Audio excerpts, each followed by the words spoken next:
Well, thieves stole a whole lot of apples from an orchard in Indiana. Now we're talking 50,000 apples. Brooke O'Daniel reports on how it was likely pulled off. Trees that were just full of apples a few days ago, now empty. Floored, completely floored. John Drummond said he was shocked to discover 50,000 apples missing from his orchard. I mean, to be able to see an entire block of trees nearly cleanly picked when just days earlier there was thousands and thousands of apples on them, we just couldn't even fathom it. The apples disappeared sometime last week. He says they noticed it on Saturday when they went out to check their fruit. Well, we purchased and installed a new fence, which was great. We just did it a couple weeks ago. And unfortunately, we hadn't installed all the locks on the fence at that time. These trees now empty.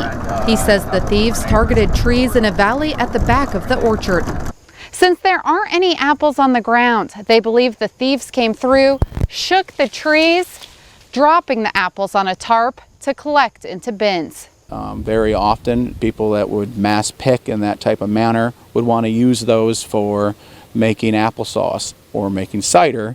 The sheriff's department says whoever took these apples had to be able to transport them. So we're looking for maybe a pickup truck or some sort of trailer that could pull this large amount of product. Drummond says they now have locks and cameras on their property.